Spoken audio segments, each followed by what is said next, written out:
नमस्कार, मैं मनोज कुमार, आपका एसएसटी का टीचर। इस समय सेकंड सेमेस्टर की क्लास को लेकर आपके सम्मुख उपस्थित हुआ हूं। आप सभी लोग जान रहे होंगे कि मौर्य साम्राज्य इस समय आपका चैप्टर चल रहा है। मौर्य साम्राज्य में चंद्रगुप्त मौर्य को हम पढ़ चुके हैं और उसके पश्चात बिंबिसार को हम आगे पढ़ेंगे। बिंबिसार को एक महान पिता का पुत्र और एक महान पुत्र का पिता कहा जाता है। बिंबिसार का जो जन्म हुआ था वो 320 बीसी में हुआ था। बिंबिसार का जो शासनकाल है वो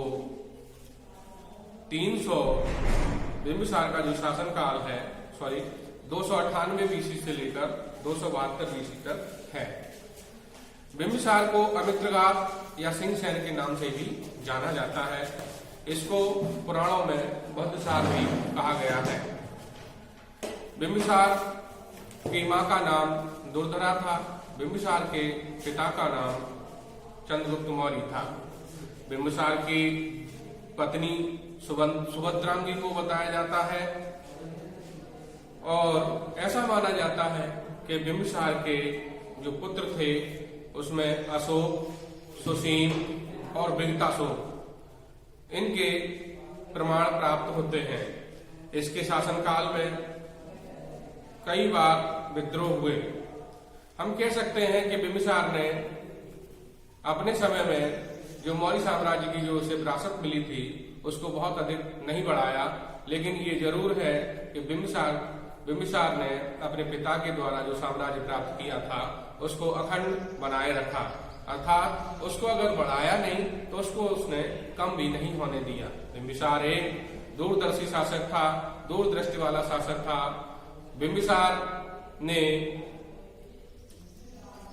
बिंबिसार के दो पुत्र थे जिसमें उस समय एक अशोक दक्षिण में राज्यपाल नियुक्त किया गया था और उत्तर पश्चिम सीमा प्रांत में सुसीम को नियुक्त किया गया था।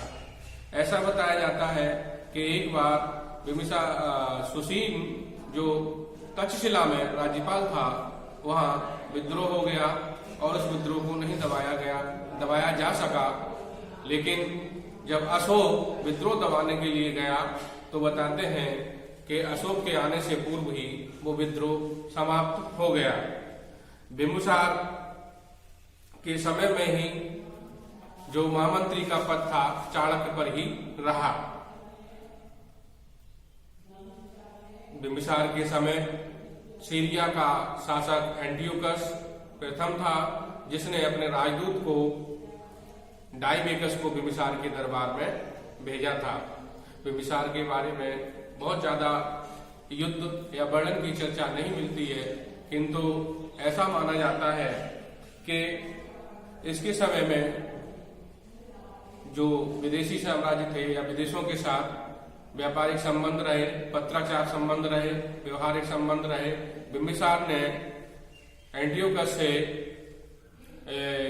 एक दूध, मीठी अंजीर और मदिरा के लिए डिमांड की थी, लेकिन एंटियोकस ने एक दार्शनिक, ऐसा माना जाता है कि प्रारंभ की दो चीजें जो थी उनको दे दिया, लेकिन दार्शनिक को या कवि को देने से मना कर दिया। ऐसा उसने लिखा कि ऐसा हमारे यहाँ कोई कानून नहीं है जिससे कि हम किसी भी व्यक्ति की नीयता के खिलाफ जाएं, इसलिए हम आपको कोई दार्शनिक या कवि नहीं दे सकते हैं। आगे चलते हैं। जैन ग्रंथों में बिंबिसार को सिंहसेन कहा गया है। बिंबिसार के समय में ही बौद्ध विद्वान तारानाथ ने बिंबिसार को 16 राज्यों का विजेता बताया है। हालांकि अन्य ग्रंथों में ऐसा साक्ष्य नहीं मिलता है, लेकिन जो बौद्ध भिक्षु या बौद्ध विद्वान तारानाथ हैं ये बताते हैं कि बिंबिसार 16 राज्यों का विजेता था। इससे एक बात तो स्पष्ट हो जाती है कि बिंबिसार ने भले ही बहुत ज्यादा युद्ध या बहुत ज्यादा साम्राज्य का विस्तार न किया हो, लेकिन उसने अपने पिता के द्वारा जो उसको विरासत मिली थी उसको उसने कम नहीं होने दिया। अंततः कह सकते हैं कि शासन और प्रशासन को सुचारू रूप से चलाते हुए लगभग 272 ईस्वी में बिंबिसार की मृत्यु हो गई। बिंबिसार के पुत्रों में अशोक, सुसीम और विगताशोक के नाम हमें मिलते हैं। आप ये लिखा है, इसको आप नोट डाउन कर सकते हैं। इसके बाद एक महान शासक जिसका नाम सम्राट अशोक है उस पर हम चर्चा कर लेते हैं। सम्राट अशोक को भारतीय इतिहास में महान अशोक के नाम से भी जाना जाता है। भारतीय इतिहास में बहुत कम शासक ऐसे हैं जिनके आगे महान लगा होता है। सम्राट अशोक के आगे एक चक्रवर्ती सम्राट होने का भी ख्याति है, या चक्रवर्ती सम्राट भी सम्राट अशोक को कहा जाता है। सम्राट अशोक को भारतीय इतिहास में संसार के उन महान शासकों में गिना जाता है जो केवल गिने चुने हैं। ऐसा इसलिए नहीं कि सम्राट अशोक ने बहुत ज्यादा युद्ध किए या एक लंबे समय तक कलिंग पर युद्ध किया, 2 वर्ष तक युद्ध करने के पश्चात लाखों लोगों की जान गई। ऐसा नहीं। ऐसा इसलिए भी नहीं कि सम्राट अशोक ने अपने जीवन काल में कोई भी युद्ध नहीं हारा। नहीं, सम्राट अशोक अपने युद्ध नीति के कारण नहीं, बल्कि अपने द्वारा जो सामाजिक धार्मिक कार्य किए गए, समाज के लिए जो उन्होंने कार्य किए, उनके कारण सम्राट अशोक को चक्रवर्ती सम्राट के नाम से जाना जाता है। हम जानते हैं कि बिंबिसार की हत्या हुई थी और बिंबिसार की मृत्यु के पश्चात सम्राट अशोक और उसके भाई सुसीम, विगताशोक और अन्य जो भाई थे, ऐसा माना जाता है कि अशोक ने अपने 100 भाइयों की हत्या करके सिंहासन प्राप्त किया था। इसका उल्लेख हमें सिंगली अर्थात श्रीलंका के जो कुछ ग्रंथ हैं उनसे हमें प्राप्त होता है।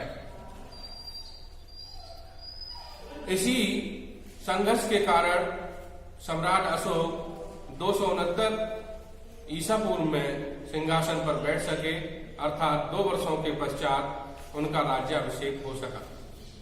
सिंहासन पर बैठने के पश्चात ऐसा माना जाता है कि प्रारंभ में अशोक शैव धर्म का अनुयायी था।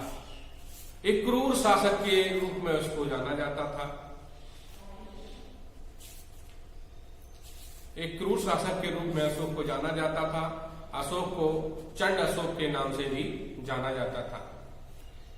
अशोक की कई पत्नियों का उल्लेख मिलता है, जिसमें महारानी देवी, महारानी क्वारवाकी, महारानी तिस्रक्षिता। अशोक के पुत्रों और पुत्रियों में महेंद्र, संघमित्रा, असंघमित्रा इत्यादि नाम आते हैं।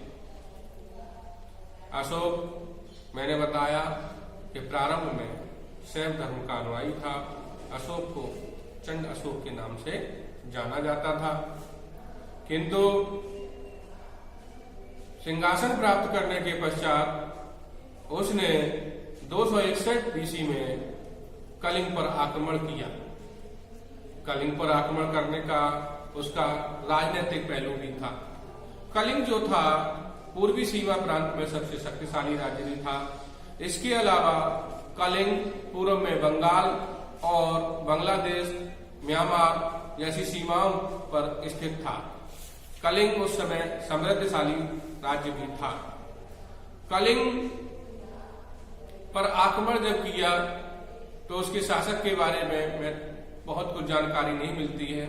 ऐसा बताया जाता है एक मंत्र परिषद के द्वारा, एक संगठन के द्वारा कलिंग का शासन प्रशासन चलाया जाता था। कलिंग अशोक के समय का सबसे महत्वपूर्ण राज्य माना जाता है, क्योंकि इसी से, कलिंग से ही अशोक ने 261 ईसा पूर्व में युद्ध किया और यह युद्ध संसार के युद्धों में सबसे लंबे समय तक चलने वाला युद्ध माना जाता है।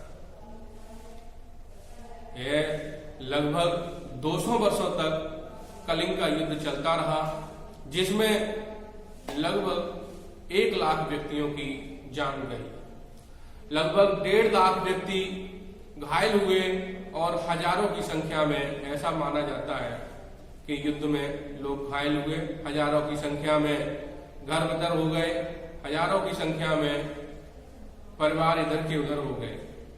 इसी युद्ध की विवत्सता को देखते हुए भले ही अशोक को विजय प्राप्त हो गई, लेकिन इसका परिणाम ये निकला कि अशोक इतने भारी रक्तपात को पहले कभी नहीं देखा था और इस रक्तपात के कारण अशोक का जो हृदय था इस खून खराबा को देखकर द्रवित हो गया। उस समय एक बौद्ध भिक्षु के संपर्क में अशोक आया और उस बौद्ध भिक्षु से दीक्षा लेने के पश्चात ऐसा माना जाता है कि उसने बौद्ध धर्म स्वीकार कर लिया और उसके बाद अशोक ने जीवन में अपना जो जीवन का नजरिया था उस नजरिया को चेंज किया, उस नजरिया को पूर्ण रूप से उसने बदल दिया। अब अशोक की जो नीति थी बैरी घोष के स्थान पर धम्म घोष की नीति के रूप में जानी जाती है। अशोक ने आने वाले समय में अपनी नीति को बिल्कुल बदल दिया और उसने अपना जो जीवन था इसके पश्चात सामाजिक कार्यों में और धार्मिक कार्यों में लगाया। इन्हीं धार्मिक कार्यों के तहत अशोक ने अपने पुत्र और पुत्री को, पुत्र महेंद्र और पुत्री संघमित्रा को श्रीलंका बौद्ध प्रचार करने के लिए भेजा। बौद्ध गुरु लामा तारानाथ को उत्तर पश्चिम में भेजा और इसके साथ साथ अशोक ने कई राजदूत, कई कर्मचारियों को बौद्ध धर्म का प्रचार प्रसार करने के लिए भेजा। अशोक की नीति का ही परिणाम था कि पहले अशोक का जो भोजनालय या कह सकते हैं रसोई घर था उसमें हजारों पशुओं का वध होता था, हजारों पशुओं का वध होता था। अब बौद्ध धर्म पर ग्रहण करने के पश्चात या धार्मिक प्रवृत्ति अपनाने के पश्चात उसके रसोई घर में बहुत कम, ना के बराबर पशुओं की हत्या होती थी, अर्थात बिल्कुल समाप्त हो गया था। अशोक एक ऐसा शासक हुआ, इसने संपूर्ण भारत और भारत से आगे निकल करके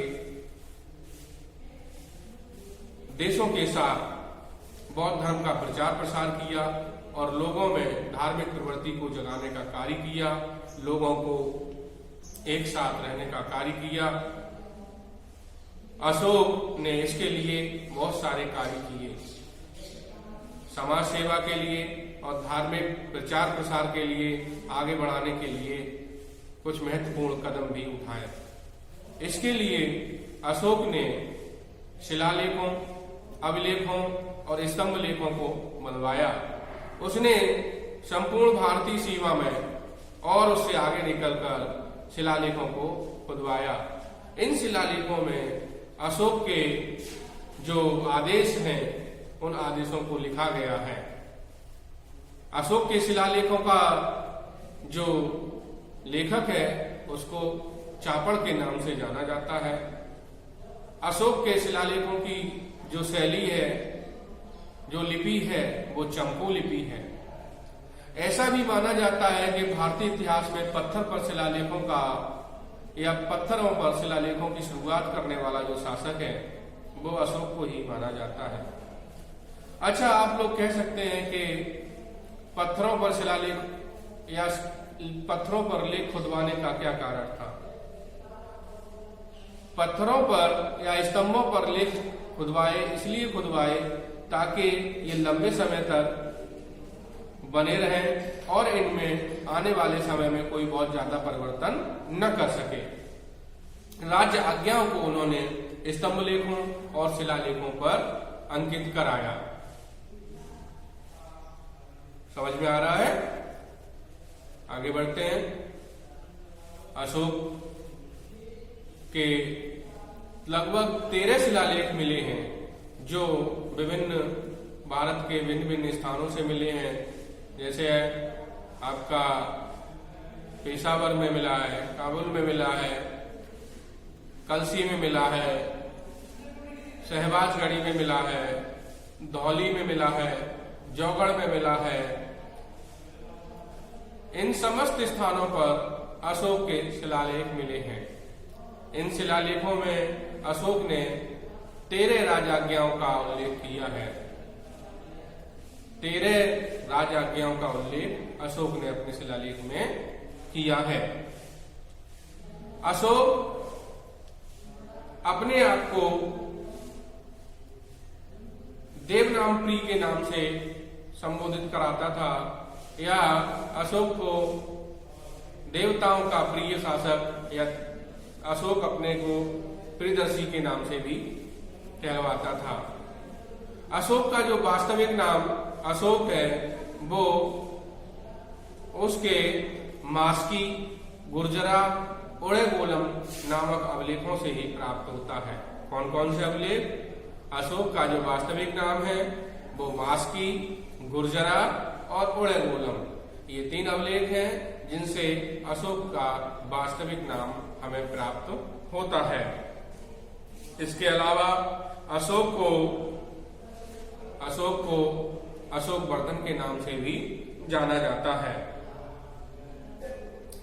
अशोक बौद्ध भिक्षु कौन से थे जिनके प्रभाव में आकर अशोक ने बौद्ध धर्म स्वीकार किया था? पवन?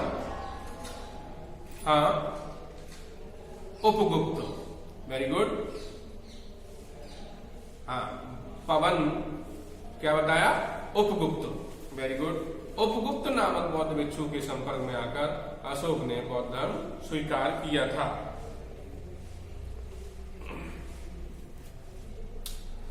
अशोक ने अपने जो शिलालेख खुदवाए हैं वो बताते हैं कि भारतीय इतिहास के सबसे प्राचीनतम शिलालेख हैं। अशोक के शिलालेखों को सबसे पहले किसने पढ़ा? दीपक? हाँ, अशोक के शिलालेखों को सबसे पहले 1837 में जेम्स प्रिंसेप के द्वारा पढ़ा गया। Very good. अशोक के कितने शिलालेख हैं?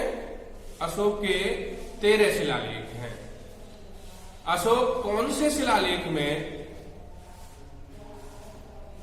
समस्त प्रजा को अपनी संतान कहता है? आर्येंद्र, अशोक कौन से शिलालेख में समस्त प्रजा को अपनी संतान कहता है? प्रथम पृथक शिलालेख। कौन से शिलालेख में? प्रथम पृथक शिलालेख में अशोक समस्त प्रजा को अपनी संतान कहता है। अच्छा,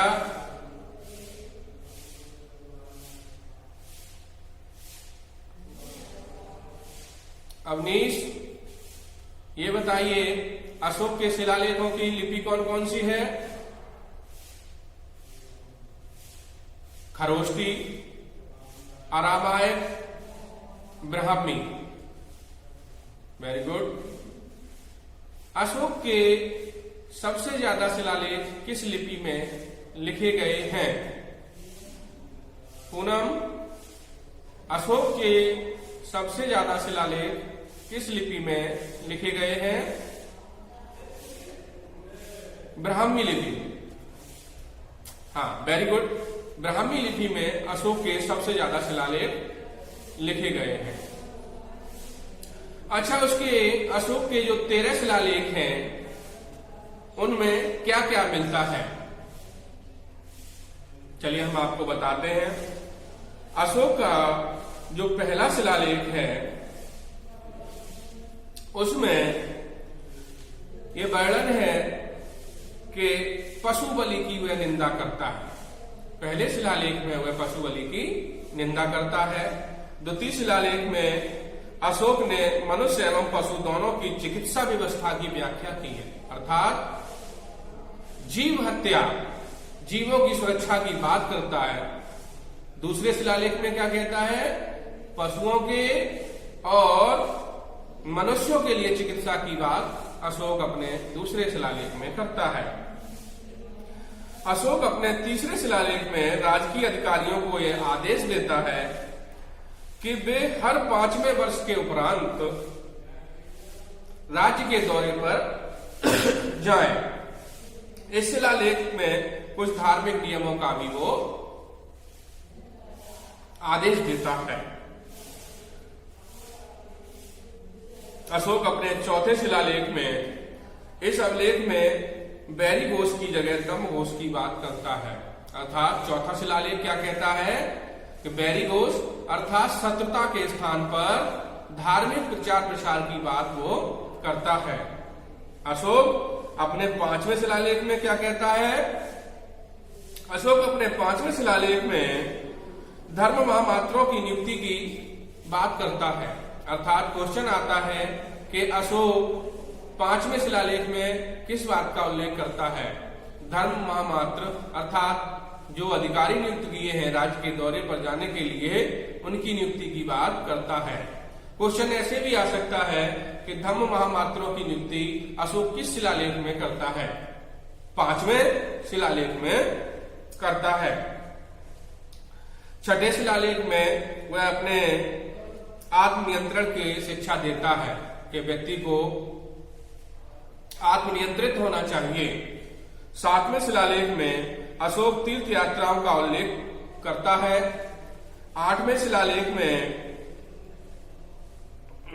सभी धर्मों के साथ समान व्यवहार की बात करता है। 9वें शिलालेख में सच्चे शिष्टाचार का उल्लेख करता है। इस प्रकार से 13वें शिलालेख में कलिंग युद्ध का वर्णन किया गया है।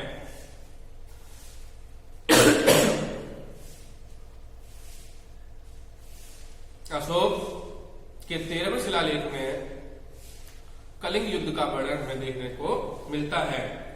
क्वेश्चन आता है कि किस शिलालेख में कलिंग युद्ध के बारे में चर्चा की गई है? 13वें शिलालेख में कलिंग युद्ध के बारे में चर्चा की गई है। अशोक के कितने स्तंभ लेख हैं? 7 स्तंभ लेख हैं। 7 स्तंभ लेख ब्राह्मी लिपि में लिखे गए हैं। इनमें आप नोट कर सकते हो, प्रयाग स्तंभ लेख है, दिल्ली टोपरा स्तंभ लेख है, दिल्ली मेरठ स्तंभ लेख है, रामपुरवा स्तंभ लेख है, लोहरिया अहराज स्तंभ लेख है, लोरिया नंदनगढ़ स्तंभ लेख है। अशोक का एक अभिलेख और भी है जिसे रानी के अभिलेख के नाम से जाना जाता है। इसी स्तंभ लेख में देवी क्वारवाकी का नाम हमें मिलता है। इसके अतिरिक्त मैं बता चुका हूं, अशोक अपने प्रथम प्रत्यक्ष शिलालेख में समस्त प्रजा को अपनी संतान कहता है। अशोक ने अपने प्रांतों को विभिन्न भागों में बांट रखा था। उत्तरापथ का जो प्रांत था उसकी राजधानी तक्षशिला थी। दक्षिणापथ का जो राज्य था उसकी राजधानी स्वर्णगिरी थी। और कलिंग को भी उसने एक राज्य बना रखा था जिसकी राजधानी तोसली थी। और अवंती राष्ट्र की राजधानी उज्जैनी थी। इसी प्रकार से पूर्वी प्रांतों में प्रासी की राजधानी पाटलिपुत्र को बनाया था। तो इस प्रकार से हम देखते हैं कि अशोक ने अपने शासन काल में ऐसे कार्य किए कि अशोक एक महान सम्राट बन गया। चक्रवर्ती सम्राट के नाम से अशोक जाना जाता है। और ये चक्रवर्ती सम्राट या महान सम्राट अशोक को इसलिए नहीं कहा जाता कि उसने कलिंग युद्ध लड़ा, इसलिए नहीं कहा जाता कि मतलब 2 वर्ष तक युद्ध करने के पश्चात लाखों लोगों को मौत के घाट उतार दिया।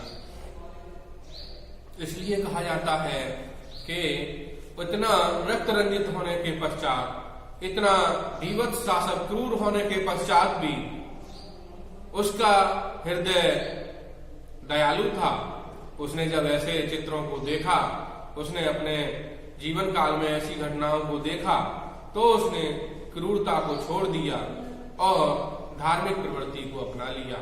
न केवल उसने स्वयं धार्मिक प्रवृत्ति को अपनाया, बल्कि उसने समस्त अपने साम्राज्य में लोगों को भी इस बात के लिए जागरूक किया और लोगों को एक रूप में बांधने का कार्य किया और सभी लोगों को एक साथ रहने के लिए उसने प्रयास किया। उसने समाज में समाज सेवा के लिए और धार्मिक उत्थान के लिए महत्वपूर्ण कार्य किए। इस प्रकार हम कह सकते हैं कि वास्तविक रूप से अशोक को महान कहना कोई अतिशयोक्ति नहीं है, औचित्यपूर्ण बात है। सम्राट अशोक वास्तव में एक महान शासक के रूप में जाना जाता है और यह सही भी है।